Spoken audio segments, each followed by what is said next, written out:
If you're a fan of first-person shooter games, you may have heard of a manipulative little piece of game design called skill-based matchmaking.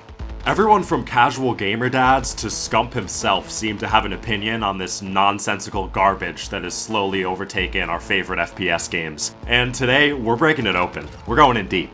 We going in deep, y'all! Whether it's COD, Halo, Apex, or any of the other big-name shooters we sweat through on a weekly basis, companies are always finding new creative ways to drag out our playtimes and suck money out of our wallets.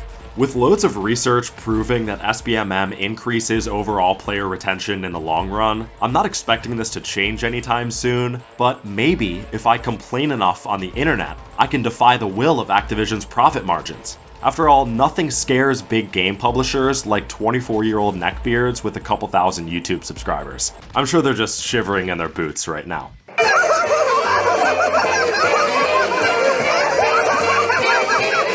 But despite the futility of this effort, we might as well discuss how overly manipulative matchmaking is ruining online multiplayer gaming for so many first-person shooter fans. And before I really get into it, I think an important distinction needs to be made. The title and intro of this video mention skill-based matchmaking, or SBMM, but that term has become somewhat outdated in the current FPS multiplayer market.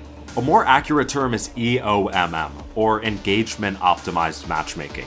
It's a better representation of what's really going on here. Systems that aren't necessarily concerned with giving you a fair experience over the course of a play session, but instead tailoring the experience from game to game to keep you chasing skill improvements that aren't consistently achievable. EOMM is designed to keep you engaged with the game for as long as possible, because for a lot of players, more time in a game means more money they spend on microtransactions. It's all about the dollar. And by keeping you on the hook psychologically by messing with your ability to measure your own improvement, Activision and Microsoft and EA make more money. This is why these systems exist, and it's why every shooter on the market uses them. They're pervasive and psychologically manipulative, and they work. Remember this concept, because we're gonna come back to it. So let's start with the obvious stuff first, because a lot of proponents of SBMM seem to be really hung up on the idea of you don't like skill-based matchmaking because you just want to shit on noobs all day. I talked about it on TikTok and god damn those people were pissed. It's called Get Good, XD, and this is just complaining that you can't just destroy nubs and bot players. The only people who dislike SBMM don't like SBMM, suck you at can the go game play and against want to feel pub like It's hilarious how many people hate SBMM. Alright, I guess I need to present some more practical reasons, so let's rattle them off. Number 1, it significantly hurts the social aspect of games because it makes playing with friends really difficult. Because these matchmaking systems are trying so hard to tailor your experience from game to game, weaker players end up getting dragged into the higher skilled lobbies of their friends and get destroyed. When I log on to COD with Soggy and Voltage, I get wrecked because they're way better than me. When Blazer hops on Halo with me and Soggy, he gets wrecked because he barely ever plays. Timmy, that poor old fuck, he can't play anything with anybody, because he gets wrecked in every game he plays with any of us. These systems have done so much damage to the social aspect of multiplayer gaming because the matchmaking doesn't allow for varied lobbies on a consistent basis. And it's creating situations where people get on and choose to avoid playing with their friends so that they don't have to spend an entire evening getting beat up on. And on the other side of the equation, really good players are avoiding playing with their less skilled friends because it's frustrating to have to carry. These games were designed as team-based experiences, something to enjoy with friends and family. And for a lot of us, some of our favorite memories in gaming are chasing nukes with our buddies in the original MW2, or whipping a warthog around the map ball game in Halo 3. The fact that there's a system in place that discourages partying up and creating memories with your friends is phenomenally stupid. Number 2, it can negatively impact progression systems. So much of the fun of video games in general is the progression models, and how you're able to unlock new content. This year, COD created an intriguing gunsmith system in which you acquire the entire suite of weapons by leveling up guns to slowly unlock different branches of each weapon tree. It was an interesting idea that was fairly well executed, besides the fact that the EOMM will punish you so heavily for using off-meta guns that unlocking things outside of the ARs and SMGs can be a brutal grind that is anything but fun. And the same goes for Halo's challenges. They've gotten better over time, but within the parameters of the current matchmaking systems, having to get kills with the plasma carbine when everyone is running around with battle rifles and power weapons will have you frustrated really fast. Back in the day, it wasn't as punishing to experiment with fun weapons, off-meta loadouts, and stupid ideas. It's like they're trying to force the sandbox out of these games and push everyone into this singular, homogenous esports playstyle. And you can feel the lack of freedom relative to the older Halo and Call of Duty games. And to kind of piggyback on that, number 3, it hurts players' abilities to experience all the content in the game. In COD, strict matchmaking means certain camo challenges taking an absurdly long time. It means certain guns and equipment are never viable at any point. It means a lot of kill streaks aren't reasonably attainable in most matches if you're playing the objective. In Halo, it means less vehicle gameplay, less experimentation with novel weaponry like the turret or the plasma cubes, and more cookie-cutter BR gunfights. These games are supposed to be fun, but in practice, these systems have just ended up restricting the player and their ability to try out new and exciting elements of their respective sandboxes.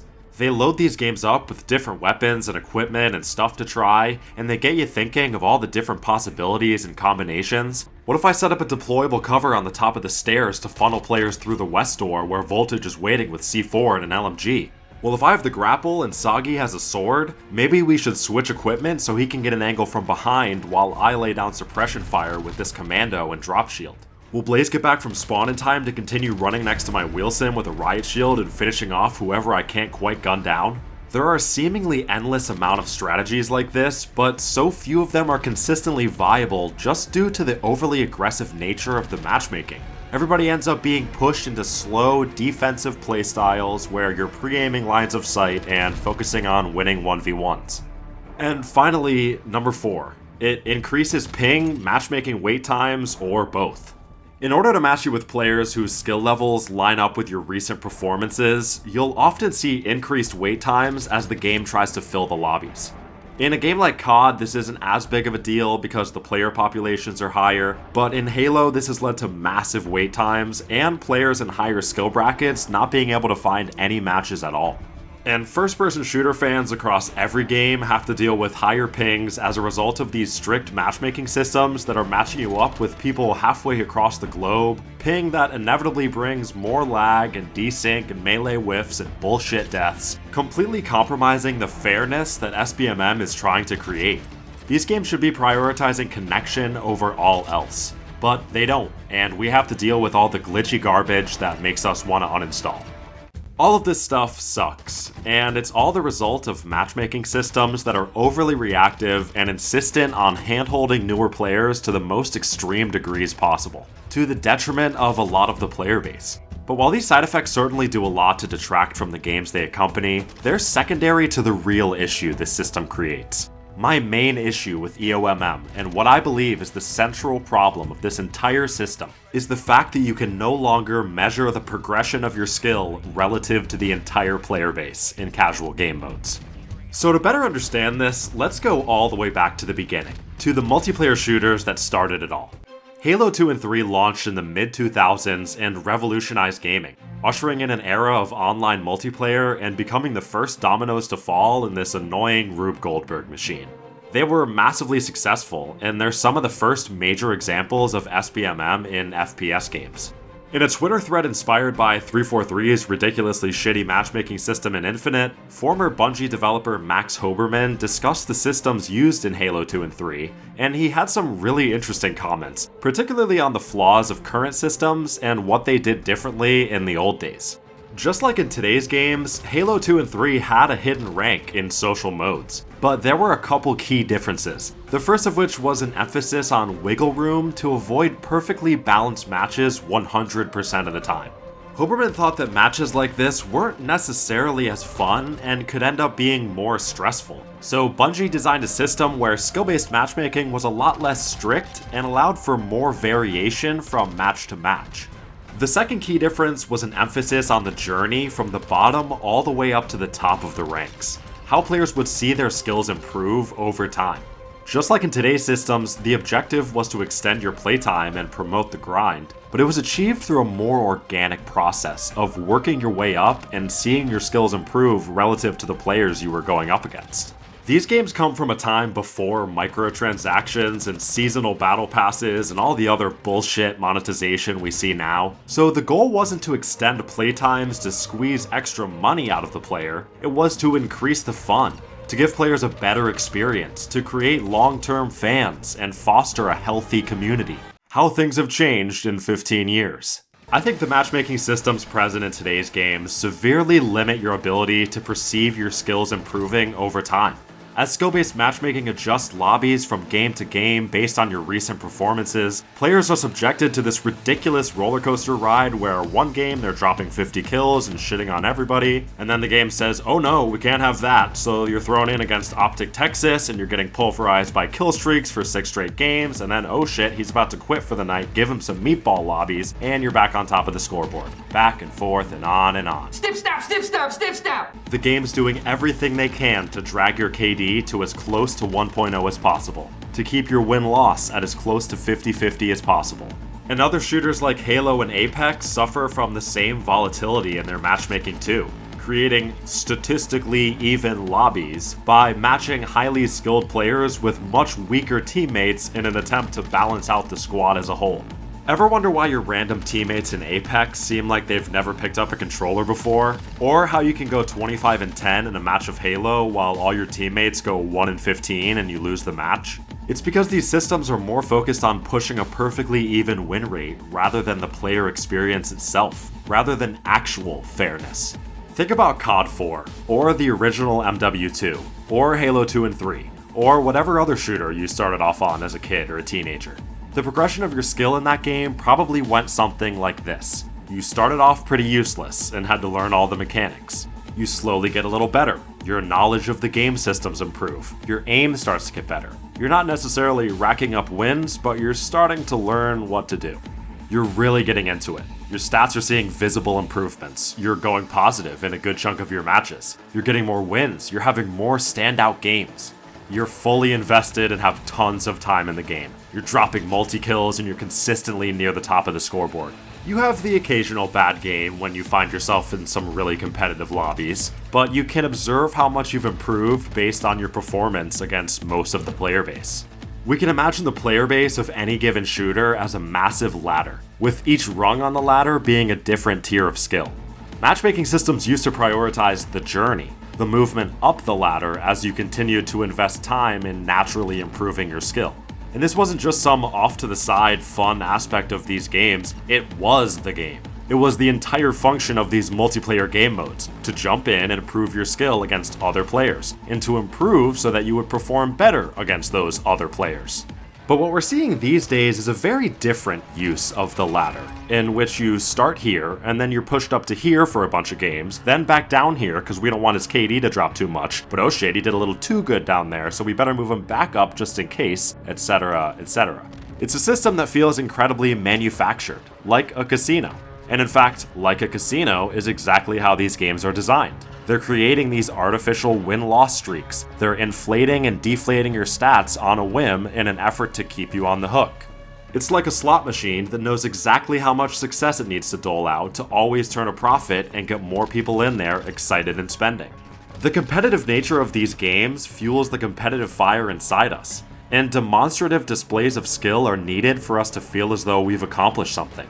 This can be achieved pretty easily through ranking systems, where you can see exactly where your skills are on the ladder. But it's a much different story in casual game modes that make up a majority of most players' time with any given game. Those of us that dislike SBMM aren't asking to dominate every single match, far from it. But in general, we should be able to measure how far we've come relative to everyone else, in social game modes as well as in ranked.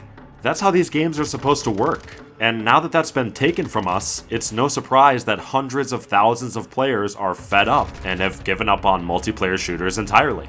It's not a crime to want to feel like you're really good at a multiplayer game you put 1,000 hours into. And on the other side of things, it's inevitably hurting newer players because they can't get the full skill improvement experience either. On paper, these systems should be helping to protect new players, and they kind of are on a game-to-game basis, but from a long-term perspective, they aren't going to feel that sense of progression either, because the system will always dictate that for most players, your stats are just about even. You're losing as many games as you're winning. But of course, it's not just about protecting new players, it's about manipulating all of us. In his recent video titled What Went Wrong with Gaming, Josh Strife Hayes breaks down the history of monetization in video games. And one of the most interesting concepts he digs into is the industry's shift from viewing us as players to viewing us as users. And in the same way that a drug dealer relies on the addictions of his customers to continue making sales, Activision gives their players just enough success to ensure they keep chasing those highs that only come around when Activision says so. Josh points out how game systems and monetization are habit forming, and once playing a game becomes a habit, players are more likely to continue playing even after that game has stopped being fun. It's why these games have daily challenges that expire after 24 hours. It's why they have battle passes that expire after 2 or 3 months. They're game systems that are designed to get you logging back in every day and week and month, to keep you invested and make you feel like you're missing out if you don't get on. They're trying to condition your brain to make COD and Halo and Apex a part of your everyday life. And for a lot of people, the FOMO works. Thousands of people are still playing Halo Infinite, despite many of them admitting that the servers are completely broken. The Call of Duty subreddit is filled with hundreds of thousands of fans that complain about COD all day, and yet they're still logging in every week, completing the Battle Pass every season. After I record this video shit-talking all these shooter games, I'm probably gonna go play MW2. And in tandem with engagement-optimized matchmaking that's constantly tinkering with your stats, it's not hard to see how successful these systems can be at retaining players with a sense of skill progression that will never be satisfied. But there's just one thing that they're forgetting, which is that this method of player retention isn't healthy in the long run. There's a reason these games feel different now. There's a reason we hold older shooters in such high regard. And there's a reason that even the best shooters of today are always accompanied by asterisks. They tell you it's because you're older now, that it's just the nostalgia talking, that it's all in your head. Don't let them gaslight you into thinking you're making this shit up. You're not. We look back at our memories in older CODs and Halos so fondly because we had a healthy relationship with those games. A relationship built on love and trust that the developers had fun in mind. We look at the shooter market today with such disdain because the relationship isn't healthy anymore. It's the difference between a marriage and a toxic situationship where you're both texting other people behind each other's backs. It's the difference between being in love and being manipulated into letting him hit it a couple times a week. And just like the guys on Tinder that only care about getting it in as much as possible, Activision will continue to fuck you for as long as you let them. So congratulations, guys. Congrats on the player count numbers and the play times and the microtransaction sales. Congrats on your body count. Congrats on the Snapchat roster and all the different nudes you have in your phone. We can't stand you. If you enjoyed the video, don't forget to drop a like and subscribe for more gaming content like this. As always, thank you guys for watching. This is Yags, signing off.